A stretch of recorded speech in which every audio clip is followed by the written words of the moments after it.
아까 마지막 파트에서 배웠던 행정 처분하면 뭐를 행정 처분이라고 그랬죠? 취소, 정지. 아주 간단하면서도 아주 중요한 부분이거든요. 이거를 5월달, 6월달, 7월까지도 행정처분하면 말만 행정처분 이렇게 공부를 했지 속에 들어가서 행정처분 뭔가를 개념을 모르는 사람도 있어요. 시험 문제 이렇게 나옵니다. 자, 개업 공인중개사가 행정처분을 받은 경우 이렇게 해요. 개업공개사 시험 문제 실제 나와요. 개업공개사가 행정처분을 받은 경우 이렇게 하거든요. 그러면 이때 행정처분이 뭔가를 머릿속에 알고 넘어가야죠. 근데 그거를 모르면 그때부터 그 문제는 못 풀어요. 그러니까 자 자연스럽게 여러분들이 머릿속에 들어갈 수 있도록 계속 반복이 들어갈 겁니다. 자 일단은 행정처분하면 뭐를 얘기한다? 취소, 정지를 얘기한다. 자 그러면 이제 뭐가 있냐면 행정형벌이 있어요. 자 행정형벌과 그 다음에 행정질서벌이 있습니다. 행정형벌과 행정질서벌. 자, 행정형벌과 행정질서벌을 둘을 묶어서 또 뭐라 그러냐면 행정벌이라고도 일단 표현하는데 이 행정벌에는 형벌과 질서벌 이렇게 두 가지나 나타나요. 자, 그러면 형벌 하면 뭐예요? 여러분들이 흔히들 형벌 하면 뭐가 떠오르죠? 형벌. 벌금. 뭐 떠오르는 거 한번 또 해보세요. 징역 가는 거. 예. 우리가 흔히들 형벌 그러죠? 그러면 형벌하면 징역 가는 교도소 들어가는 게 아마 떠오를 거예요. 그래서 여러분들이 자 형벌하면 두 가지를 떠올리면 됩니다. 뭐를 떠올려라? 징역, 그 다음에 또 벌금. 자, 뭐 금고형도 형벌이에요. 여러분들이 뭐 뭡니까 결격사유에서 금고에서 형의 성우를 받고 이렇게 금고형도 있는데 중개사법에는 금고형은 없어요. 뭐와 뭐만 징역형과 벌금형 있습니다. 징역, 벌금 이렇게 표현해요. 자, 그러면 이거는 여러분들이 흔히들 형벌이고 그 다음에 이거 징역형이나 벌금형 받으면 뭐가 되는 거예요? 소위 말하는 정과자. 호적에 빨간 줄 가죠. 간다 그러죠? 호적에 빨간 줄 간다 그럽니다. 자, 근데 호적에 빨간 줄 가는 것은 아니고요. 진짜 호적에 보면 빨간 줄 안 쳐 있어요. 근데 흔히들 여러분들 옛날 말에 보면 호적에 빨간 줄 간다 그러죠? 근데 제가 호적계 근무한 수강생을 옛날에 한번 본 적 있어요. 근데 호적에 빨간 줄 간다 뭐 이렇게 얘기하니까 실제로 호적에 빨간 줄 안 갑니다 그래요. 저는 빨간 줄 가는 호적 우리 집 식구는 안 봤으니까. 근데 뭐라 그러냐면 옛날에는 그래서 뭐냐면 형벌을 받죠. 그러면 본적지 호적계로 명단이 통보된다고 합니다. 그래서 여러분들이 결격 사유를 갖다가 확인할 때 흔히들 이거 많이 들어봤을 거예요 아마. 본적지 신원 확인을 한다고 그러거든요. 본적지 신원 확인하는 게 본적지로 그 형벌받은 명단이 통보된다고 그래요. 호적이 이렇게 두는 게 아니라. 그래서 그거 나중에 이제 신원 확인을 한다고 그럽니다. 자, 흔히들 전과 기록이 남습니다. 자, 그래서 이거는 하나의 형벌이다. 자, 그러면 질서벌은 자, 이거는 뭐예요? 질서 위반에 대한 벌입니다. 질서벌은 질서 위반에 대한 벌. 여러분들이 가장 대표적으로 질서 위반에 대한 벌 뭐가 있을까요? 질서를 위반한 거예요. 네, 교통질서. 대표적이죠? 오늘도 혹시 오시다가 또 끊었는지 모르겠습니다. 자, 그게 질서와 관련된 부분이죠. 자, 무단횡단하는 거, 차선 위반하는 거, 신호 위반하는 거 다 뭐예요? 기본적인 질서죠. 그 질서를 위반한 데 대한 벌을 질서벌이라고 그러고요. 그 질서벌에 대한 것이 뭐가 있다? 바로 여러분이 과태료라는 게 있어요. 들어보셨죠? 과태료. 근데 흔히들 여러분들이 이 과태료와 벌금을 혼돈하는 경우가 많습니다. 요거와 요걸 혼돈하는 경우가 많아요. 흔히들 과태료를 내고 뭐 냈다고 표현해요? 벌금 냈다고 표현하죠. 벌금이라는 단어는 참 다양하게 쓰이더만요. 무슨 모임에 가서 모임에서 안 나오면 벌금 얼마 낸다 그랬죠? 왜? 여러분들 이제 이제 뭡니까 망연회 같은 거 이제 많이 모임 있을 거야 아마. 근데 안 나오면 뭐 벌금을 한 번. 벌금이라는 용어가 흔히들 통칭해서 많이 쓰는데 사실 벌금이라는 말은 함부로 쓰이는 것이 아니에요. 형벌과 관련돼서 쓰이는 건데 이거를 내놓고 벌금 냈다 그래요. 자, 그러면 이거와 이거 두 가지 구분하죠. 벌금과 같아요. 벌금은 형벌로서 징역형을 뭐 한다? 징역형, 교도소에 들어가는 거를 대신해서 뭘 내는 거예요? 네, 벌금을 내는 거죠. 이 금전형벌이라고 하죠. 그래서 교도소에 들어가는 대신에 벌금을 내는 거.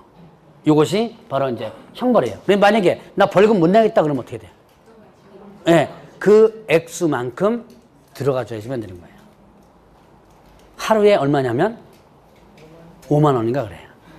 그래서 이게 일정 기간이 지나면 여러분들 저 황제노역이라는 거 들어보셨어요? 황제노역. 벌금 예를 들어서 50억 뭐 이렇게 부과합니다. 나 50억 못 내겠다. 그럼 어떻게 돼요? 50억 원어치를 교도소에서 살아야 돼요. 그럼 계산해 보세요. 5만 원씩 계산해 보세요. 하루에 5만 원씩. 며칠 살아야 돼요, 이거? 계산이 안 될 거야, 아마. 계산할 필요도 없습니다. 그러니까 이거 5만 원치로 하루에 계산하면 너무 길죠? 그러니까 일정 기간이 지나면 이 글을 살았다고 간주해 주는 거예요. 그래서 50억 원 이하가 며칠이지? 500일인가 그래요. 500일. 500일 있으면. 그래서, 전두환 대통령 차남인가가 벌금형 받아가지고 난 못 내겠다 그랬거든요. 벌금 못 내겠다. 벌금 못 내겠다 그랬어요. 그거 어디로 잡아갔냐면 교도소에 집어넣습니다. 집어넣고 그때가 얼마지? 300일인가 교도소에 살았어요. 뭐 했냐면 종이접기 했습니다. 봉투. 여러분들 저기 왜 서류 봉투 있죠? 왜? 그거 거기다 교도소에 나오는 거예요. 교도소 가면 아니 일자리 많습니다. 제가 알기로 이거 책상도 다 교도소에서 거의 빠져나온 걸로 기억해요. 많아요. 낚시 공장도 있고요. 많아요. 그래서 그 전두환 차남이 가가지고 5만 원어치 했는데 문제는 그 액수만큼 다 하려니까 늙어 죽을 때까지 해야 되거든요. 그래서 그 액수를 일정 기간만 지나면 다 낸 걸로 간주합니다. 그래서 이게 뭐야? 하루치로 계산하면 뭐 몇 백만 원 뭐 이런 식으로 나온 거죠. 그래서 그거를 황제노역이라고 얘기를 하죠.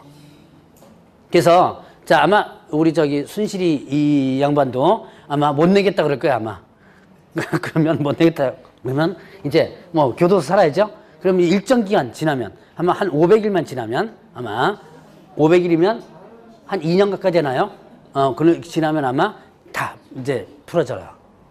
어쨌든 간에 자 이거는 금전벌입니다. 교도소에 가는 대신에 어떻게 한다? 금전으로서 형벌을 받는 거다. 자, 그런데 이거는 금전 형벌이 아니라 그랬죠? 질서 위반에 대한 벌이다.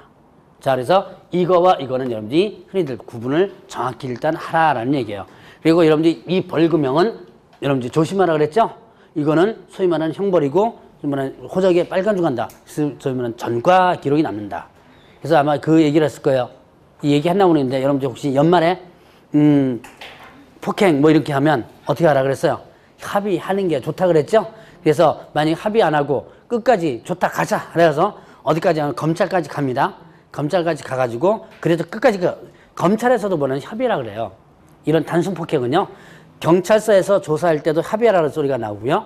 검찰에 가서도 합의하라는 소리 나옵니다. 근데 끝까지 만약에 좋다 가자 끝까지 간다 그러면 벌금형을 대부분 선고하는데 그럼 여러분들은 뭐가 되는 거? 폭력전과 일범이 된다 그랬죠. 폭력전 이건 금방입니다. 그러니까 이게 벌금형을 여러분들이 무시하면 안 된다는 얘기예요.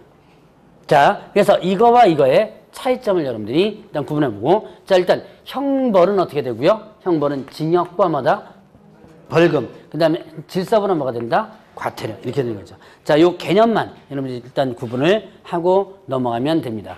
그 사유 3-3, 1-1 이런 것들은 제가 다음 파트에 하나씩 구분을 해서 넘어갈 것이고 자 이제 파트 2로 넘어갑니다. 부동산 거래 신고 등에 관한 법률. 파트 2. 저는 이제 파트 2라고 많이 읽는데요. 그럼 이게 또 무식하다 그러더만요. 저 선거 때, 왜 대통령 선거 때 3D 프린트 뭐 이거 있었죠? 3D 프린트 해가지고 무식하다 한번 해가지고 기억나실 거예요 아마. 그래가지고서 뭐 얘기 나오는데 저는 그냥 파트 2 이렇게 잘 읽거든요. 조금 무식한 거 모양이에요. 그래서 좀 유식하게 파트 2라고 읽었는데, 자, 이 파트 2에 자, 부동산 거래 신고 등에 관한 법률 부분. 자, 이거는 작년에 시험제 5문제가 나왔던 부분입니다. 자, 부동산 거래 신고 등에 관한 법률을 보면, 자, 부동산 거래 신고 등에 관한 법률이 있습니다. 자, 이거는 크게 3가지 파트로 나눠져. 여러분들 거기에 보니까 챕터 1부터 6까지가 있죠. 그러니까 뭐 총칙이 있고요. 부동산 거래 신고, 외국인 부동산 취득 특례, 토지 거래 허가, 그다음에 또 관리 보칙, 벌칙 이렇게 돼 있는데, 자, 일단은 여기서는 크게 3가지예요. 일단 부동산 거래 신고, 부동산 거래 신고 제도가 있고, 그다음에 외국인 등에 대한 부동산 등에 대한 취득 특례가 있고요. 취득 특례가 있고, 그 다음에 또 토지거래 허가, 토지거래 허가가 있습니다. 자, 이 파트는요, 이 법은 지금까지 배웠던 공인중개사 법령 파트보다 까다로워요. 이거는 여러분들이 공법입니다. 공법이에요. 공법인데 여기다 집어넣었어요. 자, 공법 좀 갖고 갔으면 좋겠는데, 공법적인 개념입니다. 그런데 여기다가 지금 집어넣은 거예요. 자, 왜 집어넣냐? 누구와 관련되냐면 개업 공인중개사와 관련되기 때문에. 그래서 공부할 때 되게 까다롭습니다. 양도 많고, 그 다음에 또 거기에 따라서 절차라든가 이런 것들이 좀 있기 때문에 좀 까다로워요. 근데 문제는 몇 문제가 나오느냐? 자, 28회 작년 문제를 기준으로 한다면, 제가 첫 번째 시간에 잠깐 얘기했을 거예요. 부동산 거래 신고 같은 경우는 요번에 3문제가 나왔고요. 그 다음에 또 외국인 등의 요거 1문제 나왔고, 그 다음에 또 요거 토지거래 허가 1문제 나왔어요. 제가 28회 때 예측할 때 6문제 정도가 나오지 않을까라고 생각했었어요. 요거 한 3문제, 1문제, 2문제 이렇게 한 6문제 정도 나올까 싶었는데 여기서 1문제가 나왔더라고요. 부동산 거래 신고 제도는 원래는 공인중개사법에 있다가 이 법으로 빠져나왔고, 외국인 등의 부동산 등 취득 허가는요 별도의 법이 있었는데 외국인 토지법이라는 별도의 법이 있었습니다. 그리고 토지거래 허가는 27회까지 공법에 있던 내용이에요. 공법에 있던 내용을 이쪽으로 집어넣었어요. 원래 공법 중에서 국토계획법이라는 거, 여러분들 국토계획 및 이용이라는 법률 있죠? 공법에서 배우셨죠? 그 법에 있던 것을 이쪽으로 빼왔습니다. 그래서 전체적인 내용이 공법적인 개념이기 때문에 여러분들이 좀 꼼꼼하게 또 체크를 하고, 좀 어렵더라도 여러분들이 좀 체크를 하면서 머릿속에 좀 기억을 좀 해내야 될 부분들이 많아요. 자, 그러면 이제 앞으로는 그럼 어떻게 나오냐? 아마 제가 생각할 때 요번엔과 같이 5문제에서 6문제가 나오지 않을까 싶어요. 그러니까 공법에서도 토지거래허가 부분이 나올 때 2문제까지 나올 때가 있었어요. 그래서 앞으로 아마 내년에는 요거 보통 하면 2문제에서 3문제 나오거든요. 요거 보통 이제 1문제 정도 기본적으로 나와요. 근데 요거는 또 2문제 정도가 나오기 때문에 한 5문제에서 6문제 사이가 계속 출제되지 않을까라고 싶은데, 출제 문제에 비해서는 내용이 조금 많아요. 많더라도 여러분들 조금씩은 체크를 하면서 가셔야 되고요. 포기하지 말고. 가끔 보면 조금만 어려우면 포기하려고 그래요. 여러분들이 저기 개론 같은, 오전에 첫 번째 시간에 개론 얘기 또 했지만, 개론 같은 경우도 조금만 어려우면 이 파트 포기하고 넘어가려고 그러거든요. 포기는 시험장에 가서 하셔야 돼요. 읽다 보면 모르겠다 그러고 그때는 포기 빨리 해야 돼요. 근데 여러분들이 공부할 때는 포기 쉽게 하고, 시험장에 가서는 포기 안 합니다. 끝까지 붙들고 늘어져요. 한 문제 갖고 5분, 6분씩 걸립니다. 나중에 그거 연습할 거예요. 포기하는 연습, 문제 포기하는 연습.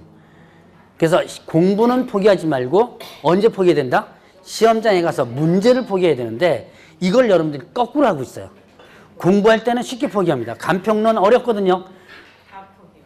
그러니까 예, 다 포기하잖아요. 투자는 어렵거든요.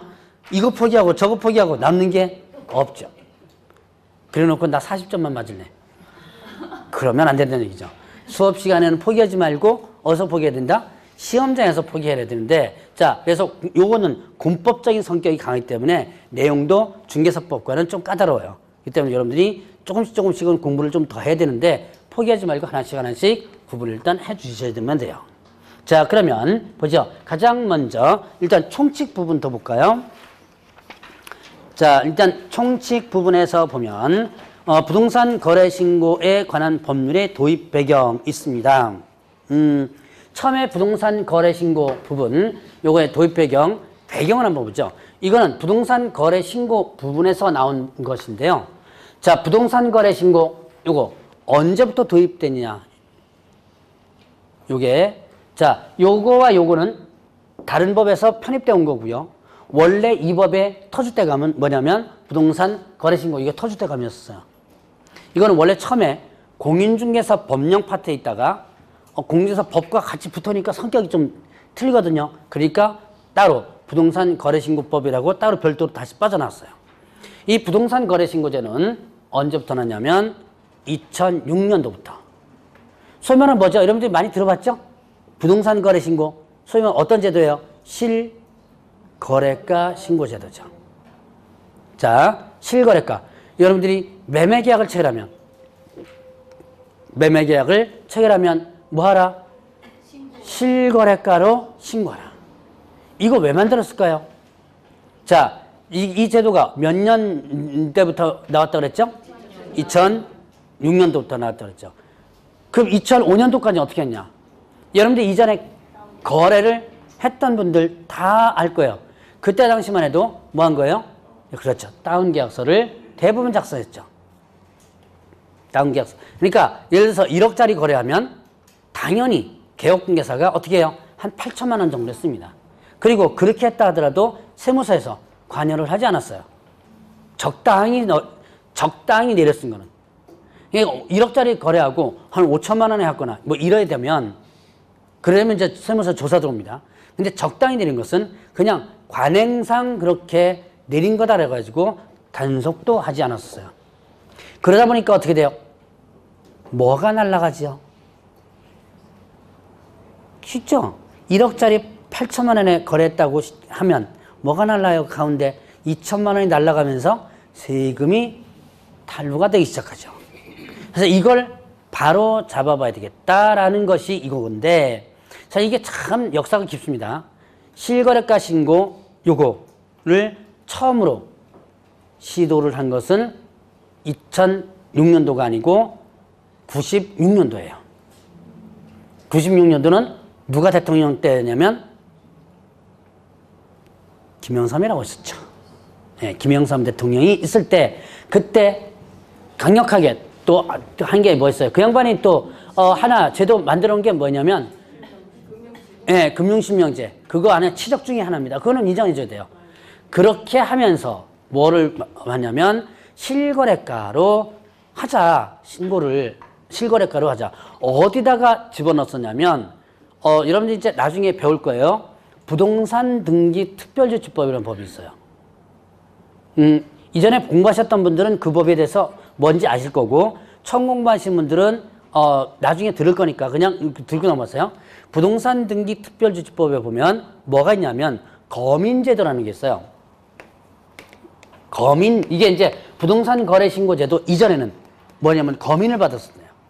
거민을 시군구에 가가지고 거민 도장을 찍거든요. 그때 실거래가에 대한 가격을 쓰고 그 실거래가가 진짜인지를 시군구에서 확인할 수 있도록 하는 제도를 1996년도에 입안을 합니다.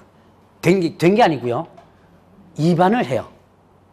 그러니까 정부에서 입안을 하는데 안을 만들거든요. 이렇게 하겠다고 해서 예고를 했다가 뒤지게 깨집니다. 누구한테 깨져요? 돈 많은 사람한테 깨지겠죠. 강력하게 반발이 들어오기 시작합니다. 왜요? 이렇게 하면 일단 부동산을 많이 가지고 있는 사람들한테는 상당히 불리하죠. 그래서 강력하게 반발이 있으면서 그게 이반됐다가 유야무야 돼버려요. 이게 실질적으로 시행이 어떻게 돼요? 안 된 거죠. 그러다가 그 10년 뒤에 2005년도에 이 부동산 거래신고 제도가 만들어집니다. 2005년도에는 누가 했었어요? 노무현 대통령이었죠? 그때 이 제도를 만들고 나서 엄청나게 깨집니다. 노무현 대통령은 하여튼 제도 만들었다 깨진 게 많아요. 엄청나게. 또 뭐 했었냐면 지금 요즘 왜 지금 겨우겨우 시행했다는 종교단체 과세 있죠? 그것도 그때 만든 거거든요. 그때 만들었다가 교회에서 무지하게 또 깨지죠. 어쨌든 이 양반이 밀어붙였던 부분들이 뭐 여러 가지로 반발했으면 했던 게 많은데 요것도 노무현 정권 때 이반을 하면서 그때부터 다시 엄청난 반발이 있습니다. 결국은 누가 반발하는 거야 지금? 기득권, 가진 자가 반발을 하죠. 그런데도 끝까지 밀어붙입니다. 그때 제가 기억하기로 뭐 그때는 저도 이제 공대에서 강의를 계속 하고 있었을 때니까 저야 뭐 이쪽으로 관심이 상당히 많죠. 어차피 들어오면 어디로 들어온 거냐면 공인중개사법으로 들어오거든요. 처음에는. 그래서 제 강의 내용이 들어오는 거예요. 절대 강의량이 많아집니다, 이거. 계속 관심을 되게 많이 갖고 있었는데 결국은 이제 끝까지 밀어붙이면서 소위 말하는 그 조중동이라고 있는 신문들 있죠. 보수 언론에서 엄청나게 까지죠. 2년을 못 간다는 제도가 벌써 지금까지 왔습니다. 지금은 부동산 실거래가 신고제도가 거의 정착이 되는데 근데 주택은 거의 정착이 됐어요. 주택은 거의 정착이 됐는데 아직도 정착이 안 된 게 많죠. 토지 아직 제대로 신고 못해요. 못하는 게 아니고 표현을 정확히 해야지. 제대로 신고를 안 하고 있습니다. 건물 이런 건물 있죠? 상가 건물 이것도 마찬가지예요. 그래서 아직까지는 완벽하게 정착은 안 돼 있지만 그래도 주택만큼은 그래도 거의 90% 정도가 지금 현재 실거래가로 신고하는 제도로 이제 정착이 된 거예요. 자, 바로 이런 부동산 거래 신고의 어떤 도입 배경이 바로 여기에 도입 배경에서 나오는 거고, 자, 일단 목적을 나중에 볼 거고 정의를 보세요. 자, 정의를 보니까 부동산이라고 나오죠. 부동산은 뭐예요? 거기 뭐라고 되어 있죠? 부동산 토지 또는 건축물. 자, 용어 정의를 잘 보셔야 돼요. 자, 부동산 하면 토지하고 뭘 얘기한다? 건축물. 그러면 그 밑에 부동산 등이라고 표현된 게 있죠. 부동산 등 하면 하나가 더 많죠? 부동산 말고도 더 있다는 얘기죠. 자, 토지 또는 건축물에다가 이게 부동산이죠? 그 부동산에다가 뭐까지 포함되는 거? 부동산을 취득할 수 있는 권리. 자, 부동산을 취득할 수 있는 권리. 자, 보죠. 부동산을 취득할 수 있는 권리 하면 뭐를 얘기하느냐. 자, 이거는 분양권과 그 다음에 또 뭘 얘기한다? 입주권 두 개를 얘기합니다. 부동산을 취득할 수 있는 권리는 뭘 얘기한다? 분양권, 입주권. 분양권 많이 들어보셨죠? 자, 분양권 거래한다. 분양권이 뭐예요? 분양받은 권리입니다. 분양받은 권리. 여러분들이 아파트 분양 신청을 하죠. 당첨이 되죠. 근데 당첨된 상태는 아니에요. 당첨된 상태는 단순하게 입주할 수 권리에서 입주권이라고 표현하는데 입주권에 대한 개념이 여러 가지인데 요거는 이제 중개대상 부분에서 조금 더 상세하게 설명할 거고 요것은 이제 다른 개념의 조금 입주권입니다. 자, 일단 분양권을 보면 일단은 분양권이 되려면 분양계약이 체결돼줘야 돼요. 분양계약이 체결된 상태. 그럼 분양계약 체결됐다면 자, 예를 들어서 3억짜리 분양금액이 있습니다. 분양금액 3억짜리인데 분양계약 체결하려면 어떻게 돼요? 계약금 넣어야죠? 얼마? 뭐 보통 10%입니다. 그럼 3천만 원 해서 계약 체결하죠. 그럼 이때 이게 바로 이제 분양받을 권리에 해당되는 거예요. 바로 이것을 분양권이라고 표현합니다. 이게 분양권이 되려면 일단 분양계약이 체결된 상태지만 된다. 조금 더 이제 한다면 뭐 동호수가 특정돼야 되고 그럼 당연히 이제 분양계약 체결된다면 동호수가 특정된 거예요. 자, 이 분양권은 아파트 분양권뿐만 아니라 모든 분양권이 부동산과 관련된 분양은 다 들어간다고 보시면 돼요.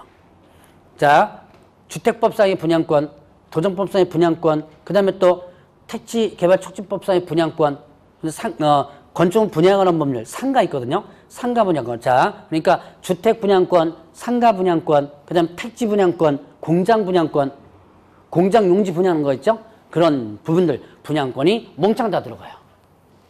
자, 그러면 입주권. 입주권은 대표적인 케이스로 하나를, 원래 이제 두 가지 법인데요. 하나만 일단 예를 들면 도정법상에 이걸 여러분들이 여기까지 배우셨는지 모르겠네요. 도시 및 주거환경 정비법. 거기까지 언급이 됐나요? 공법에서? 그러면 대충은 아시겠네요. 도정법이 어떻게 생기는지 대충 아시겠죠? 자, 여기서 이 입주권이 나오는데 뭐 관련된 부분이에요? 흔히들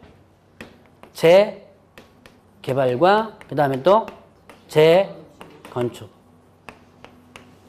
자, 재개발, 이건 뭐 여러분들 잘 아시죠? 기존 건물 헐어가지고 다시 짓는 거. 재건축이고, 재개발은 뭐예요? 재개발. 자, 기존 건물 헐어가지고 하는 것이 재건축. 그 다음에 재개발은, 자, 어떤 특정 지역을 개발을 하죠.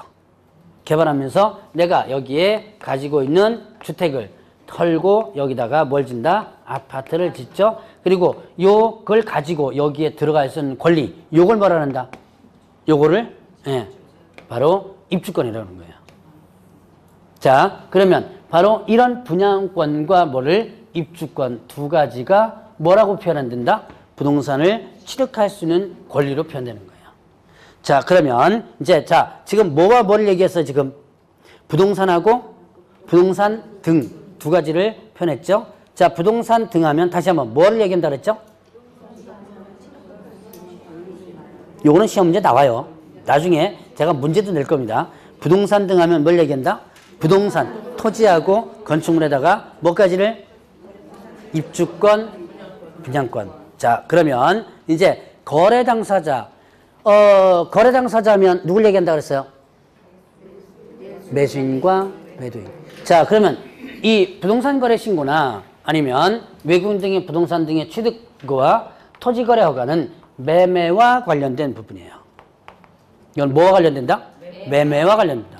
자, 그래서 거래 당사자 하면 누굴 얘기한다? 매도인과 매수인. 임대차는 상관없어요. 그러니까 여기에 거래 당사자에 뭐 임대인과 임차인 이렇게 되면 안 되겠죠? 그래서 매도인과 매수인이고 외국인 등을 포함하나요? 안 하나요? 포함한다 그랬죠? 외국인 등을 포함한다. 그러면 이제 외국인 등이란 뭐냐? 외국인 등 하면 자, 여러분들 여기 혹시 계신 분 중에서 외국인 손 들어보세요. 없나요? 근데 여러분들 흔히들 외국인 하면 코 크고 시커멓고 누렇고 이런 사람만 외국인이 아니다. 여러분들 중에서도 어떻게 돼요? 외국인이 있을 수 있다. 제 수강생 중에서도 외국인 몇 명 있었습니다. 근데 그 외국인 다 누구냐? 여러분들도 똑같이 생긴 사람이에요. 자, 그 밑에 한번 보세요. 외국인 하면 어떤 사람 외국인이라고 한다? 첫 번째가 뭐였죠? 예, 대한민국 국적을 보유하지 않은 개인. 우리나라 사람이었는데 나중에 이민 가가지고 어떻게 해야 돼? 대한민국 국적 없어지죠? 그러면 다 외국인이에요. 지금 대표적으로 외국인 중에서 중개업을 하고 있는 사람, 제가 아는 사람이 지금 장지동이 있어요. 저쪽에. 저 복정 이쪽에 가면 장지 뭡니까? 거기도 이제 재건축 들어가고 뭐 하는 것 같은데 그쪽에서 지금 부동산을 하는 사람이 있는데 캐나다 사람이에요. 한 30년 전에 한 20년 전인가 30년 전에 이민 가가지고 갔다가 여러분들 이제 외국 가 있으면 무슨 병 걸려요? 네, 향수병이라고 걸리죠. 왜? 그래가지고 여잔데 남편은 거기다가 놔두고 혼자 한국으로 옵니다. 뭐 여러 가지 이유가 있지만 그래서 한국 혼자 와서 이제 뭐 나이 들어서는 이제 떨어져 있는 것도 괜찮아요. 같이 있으면 귀찮아요. 같이 있으면 귀찮습니다. 젊은 수면 따로 떨어지면 안 되지만 나이 들어서는 따로 떨어져 괜찮아요. 그래서 여기서 지금 공부해가지고 공인중개사 자격을 취득을 해서 저기서 지금 부동산 하는데 그게 있더만요. 외국 국적을 간 사람들은 자기 나라에서 또 일정 기간 또 살아야 된대요. 혹시 여기 관련돼서 계신 분 계신 분들이 계실지 모르겠는데 친척이나 이런 분 중에서 그러니까 우리나라에서만 마냥 살기 아니라 자기 나라에서 일정 기간 동안 또 거주를 해야 된대요. 그래서 3개월인가를 매년 갔다 와요. 그 일정 기간 동안 거주를 해야 되는 조건. 그거를 갖다가 안 하면 국적이 박탈되고 그런 게 있던 모양이에요. 그래서 그렇게 하는 게 좀 불편하지만 어쨌든 지금 하고 있습니다. 자, 그러니까 대한민국 국적을 뭐 했다? 가지고 있지 않다. 그러면은 일단은 이 법상이 뭐가 된다? 외국인 돼야 됩니다. 자, 그 다음에 또 외국 법령에 따라 설립된 법인 또는 단체. 소위 말하는 뭐예요? 외국 회사들이죠? 네, 외국 회사들. 외국 법령에 따라 설립된 법인 또는 단체. 우리나라에 들어와 있는 외국 회사들 많죠? 자, 그건 다 여기에 외국인 등에 해당되는 거예요.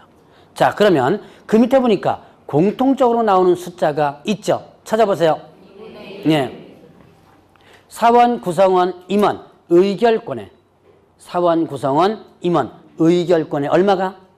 예, 2분의 1. 그 다음에 자본금의 2분의 1 이상이 누가 가지고 있을 때? 외국인이나 외국인 등이 갖고 있을 때. 자, 그럼 이거는 뭐냐면 우리나라 법에 의해서 설립됐습니다. 우리나라 법에 의해서 설립됐는데, 자, 일단 1차적으로 외국 법령에서 설립된 법인 또는 단체는 외국인한테 해당된다 그랬죠? 자, 근데 우리나라 법에서 설립됐어요. 그런데 사원, 구성원, 임원, 의결권의 얼마가 2분의 1 이상이라면 이때는 뭐가 된다? 예, 외국인 등이 해당된다. 그럼 이 케이스는 어떤 경우일까요? 가장 외국인은 합작회사. 합작회사 있을 수 있죠. 그런데 처음에 설립할 때 합작회사는 합작회사인데 2분의 1 이상이 누가 가지고 있다면 외국인 등이 가지고 있다면 이 법을 여기 걸 외국인 등이 해당되고요.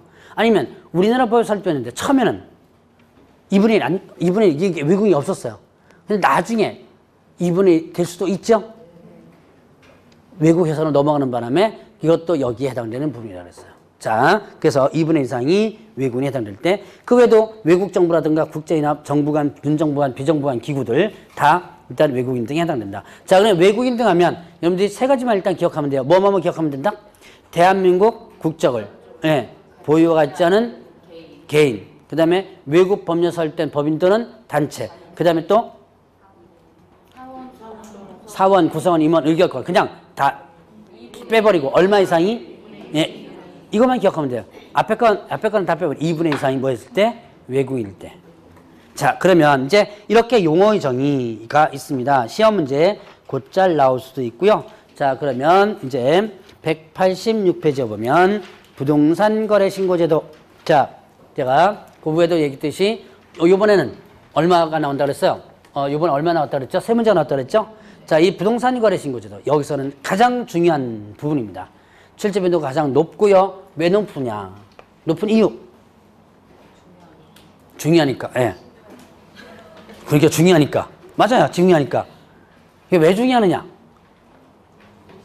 바로 중개사무소 개설. 여러분들이 공인중개사 자격증 취득하고 중개사무소 개설 등록하자마자 바로 적용되는 것이 이거예요. 자, 조금 이따가 배웠지만 개업 공인중개사가 중개해주면요. 개업공개사가 신고할 의무가 있습니다. 그리고 그 절차들이 쭉 나오기 때문에 개업공개사에게 상당히 중요한 부분이에요. 그래서 빈도도 높아요. 출제 문제도 세 문제, 두 문제, 세 문제씩 나오는 이유가 이겁니다. 자, 그러면 부동산 거래 신고는 부동산 거래 신고, 소위 말하는 실거래가 신고제도라고 그랬죠? 자, 부동산 거래 신고. 도입 취지는 제가 아까 설명을 드렸습니다. 그러면 신고는 어떻게 하느냐? 자, 부동산 등에 대해서. 신고는 부동산 등에 대해서. 뭐였죠? 부동산이란? 부동산에는 뭐였죠? 토지하고 건축물. 등하면? 예, 입주권하고 분양권이죠? 이 분양권, 입주권, 분양권 등에 대해서. 쉽죠? 너무 쉬워서 탈이죠? 너무 쉬워서. 근데 이제 문제로 나오면 여러분 못 풀어요. 여기다가 이제 나중에 뭐까지 연결시킬 거냐면 중개사법엔 중개대상물까지 연결시키거든요. 그러면 결코 쉽지 않은 문제입니다, 이게. 지금은 쉬운 것 같아도. 자, 부동산 등 하면 이게 너무 제가 그래서 내가 1월 달에 11월 달 12월 달에 너무 쉽게 강의하나 지금 고민 중에 있는 거예요. 너무 쉬워가지고 안 오는 거다. 너무 쉬워서 여기다가 그냥 팍 어렵게 할 때가 아마 있을 거야 아마. 그때는 또 너무 어렵다 뭐 이렇게 궁시렁거리지 말라 그랬죠. 자, 지금 쉽게 할 때 그냥 잘 한번 들어보시면 돼요. 자, 그럼 여기에 대한 뭐가 체결되면 매매 계약이 체결되면 아까 뭐라 했어요? 이거는 뭐만 적용된다 그랬죠? 매매만 적용된다 그랬죠? 자, 매매만 적용됩니다. 매매 계약이 체결되면. 그러니까 임대차는요? 해당 없죠? 이 법 적용 안 합니다. 자, 그 다음에 또 교환도 여기서 관련이 없어요. 물론 이제 토지거래 허가 부분은 좀 나오겠지만 자, 어쨌든 매매 계약이 체결되면 자, 그러면 어떻게 된다? 여기에 이제 계약체로부터 계약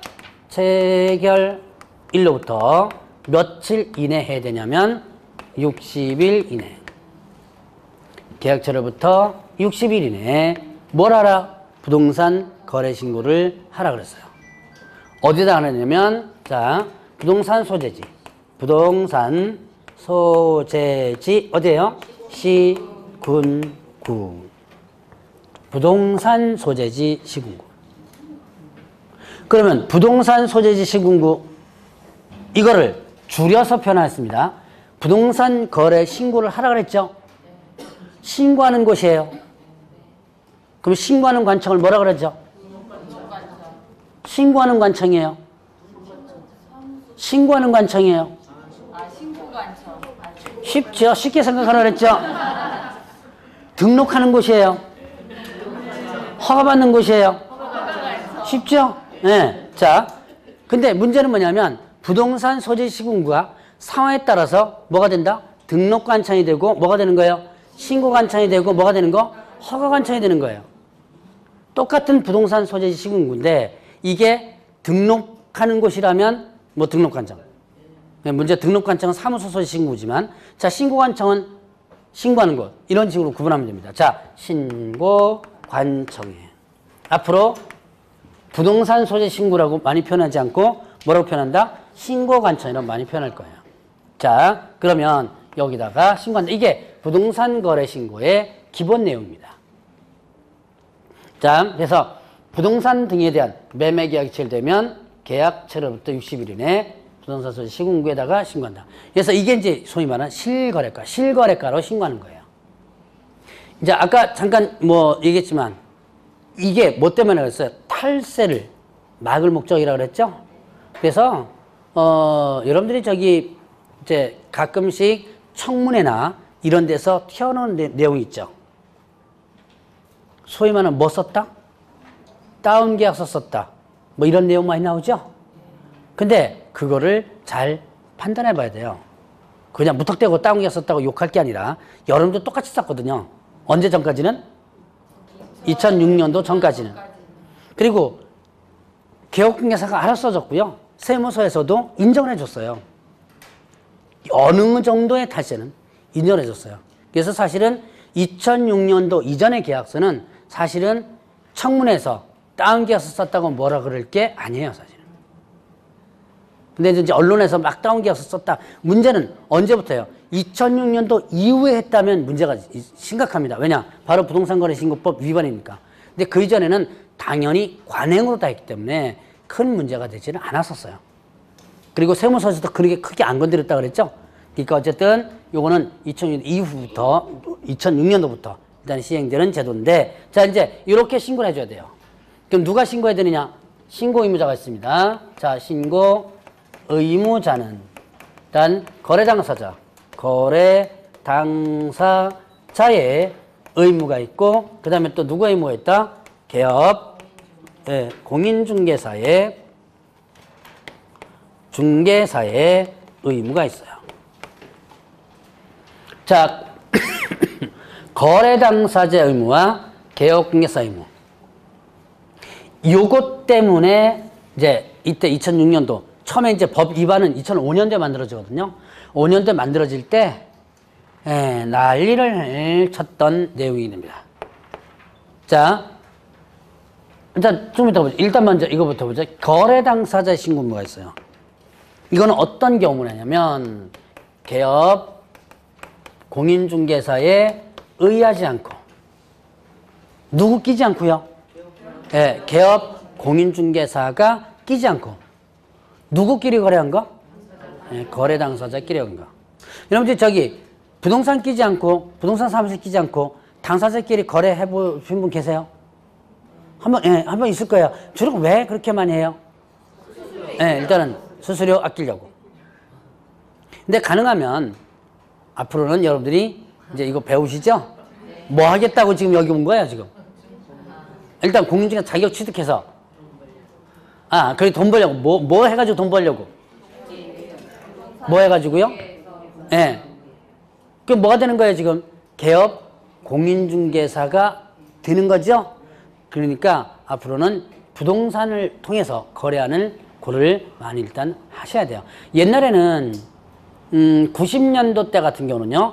부동산을 통해서 거래하는 확률이 낮았어요. 80년도 때는 더 낮았죠. 여러분들이 예전에 그 골목에 전봇대에다가 월세 얼마, 전세 얼마 이런 거 붙여놓은 거 혹시 기억하실지 모르겠어요.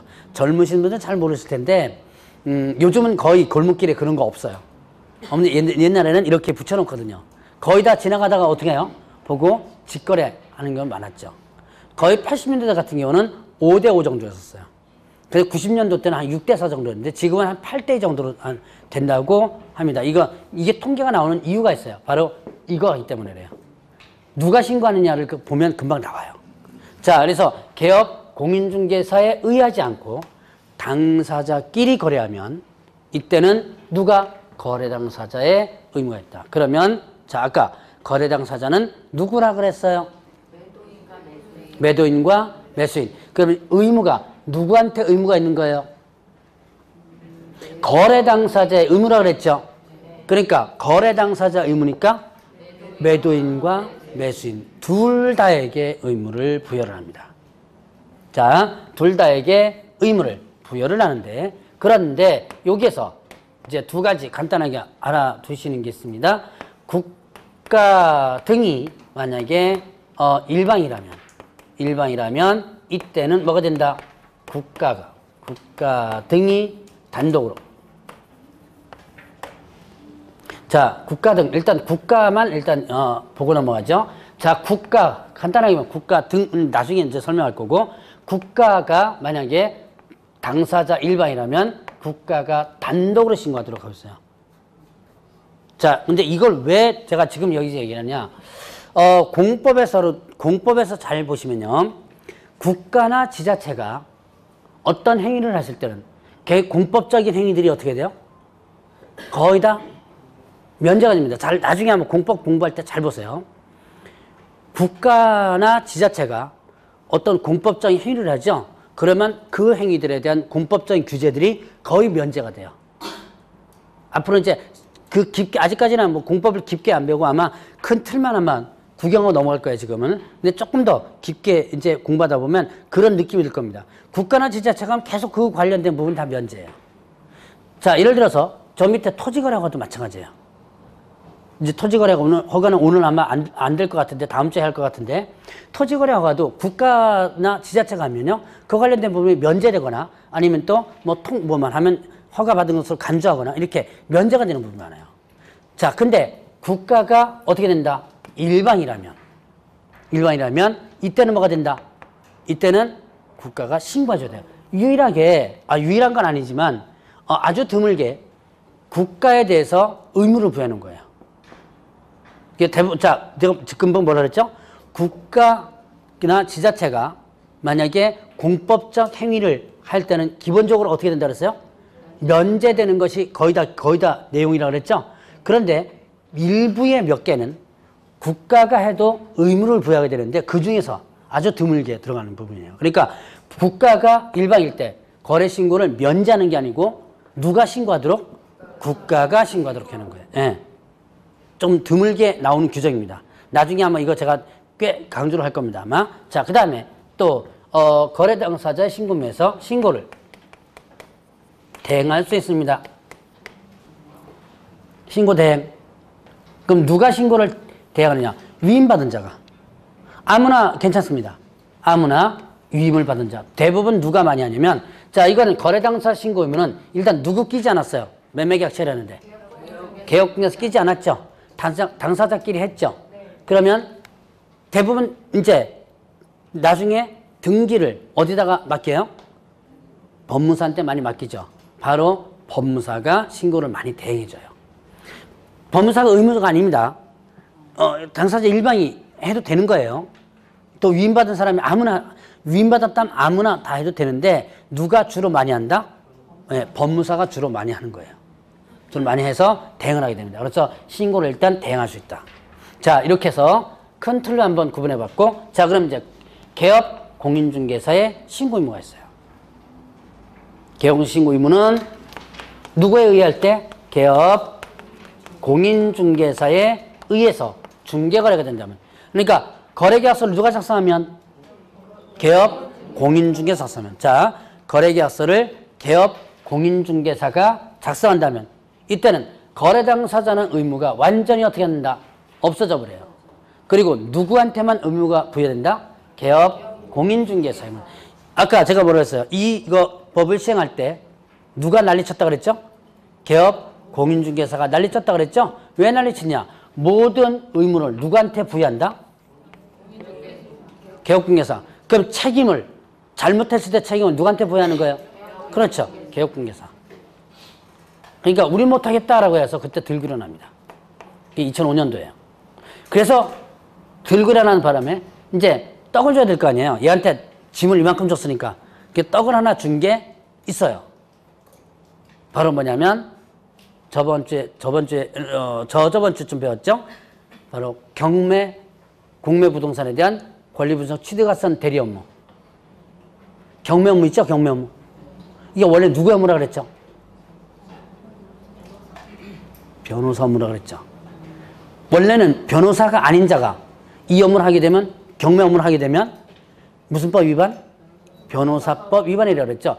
그거를 여기서 준 거예요. 떡을. 근데 떡이 처음에는 받을 때 아주 큰 것처럼 해가지고 받았는데 나중에 보면 떡이 조그만 떡이에요. 나중에 이제 실적으로 들어가 보다 보면 되게 작습니다. 어쨌든 그 떡을 받고 나서 이걸 받은 겁니다. 자, 어쨌든 개업 공인중개사가 중개를 했다면 거래당사는 의무가 완전히 어떻게 되고요? 없어지고. 누구만 의무가 부여된다? 개업 공인중개사 의무가 부여되는데 개업공개사가 신고서 작성해서 제출하면 되는데요. 이때 자, 신고를 대행할 수 있습니다. 신고를 대신할 수 있어요. 근데 누가 대신할 수 있냐? 이때는 자, 거래 당사자의 신고이면요, 신고 대행을 아무나 다 할 수 있어요. 아무나 다 할 수 있는데 요거 신고 대행은 아무나 못하고 누구만 할 수 있냐면 소속 공인 중개사만. 소속 공개사만이 할 수 있습니다. 자, 그래서 이렇게 해서 일단은 신고 의무자에 대한 기본적 개념. 자, 이건 신고를 대신할 수 있는데 소속 공개사는 할 수 있고, 자, 소속 공개사 말고 직원 하나 더 있죠? 예, 중개보전. 중개보전은 신고 대행할 수 없고 얘만 할 수 있는 거예요. 자, 그래서 큰 부분만 한번 구분해 봤고요. 자, 위반 시 한번 볼까요? 자, 이거를 신고를 해야 되는데 위반했을 때 요거는 조금 이따가 다시 한번 할 기회가 있을 겁니다. 자, 신고를 만약에 안 하면 요거 며칠 이내 신고해 줘야 돼요? 며칠 이내? 60일. 안 하면 어떻게 된다? 안 하면 500만 원이 가트래요.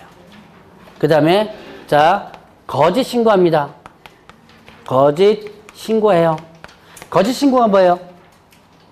일단 여러분들 교재도 잠깐 있을 거고요. 그 다음에 또 그냥 적으려고 하지 마세요. 어차피 1월 달부터 다시 천천히 들어갈 거니까. 자, 지금 막 쓰려고 하지 마세요. 그냥 들으세요, 그냥. 이제 필기 하는 것 같은데 나중에 수업 끝나고 봐요. 안 보죠? 봐요? 보지 마세요. 그거 왜 봐요, 그걸? 그 시간에 뭘 본다? 1차 과목 보세요, 1차 과목. 중개사법은 끝나면, 중개사법 언제만 신경 많이 쓰고, 네, 수업 시간에 신경 쓰고, 딱 끝나고 나면 민법과 개론, 볼 시간이면 민법 개론 보세요. 예? 리버 캐런? 볼 거 없어요? 벌써 마스터 다 했나 봐요? 오, 그러면 안 되는데. 벌써부터 마스터 하면 안 되는데. 자, 거짓 신고하면 이때는 취득가액의 얼마냐면 100분의 5 이하의 과태료입니다. 자, 위반했을 때 60일 신고 안 하면 500만 원 과태료고 거짓 신고하면 취득가액 100분의 5. 요거는 이유를 제가 요거 쓴 이유는 조금 이따가 볼 겁니다. 자, 요까지 하고 좀 쉬었다가 하죠.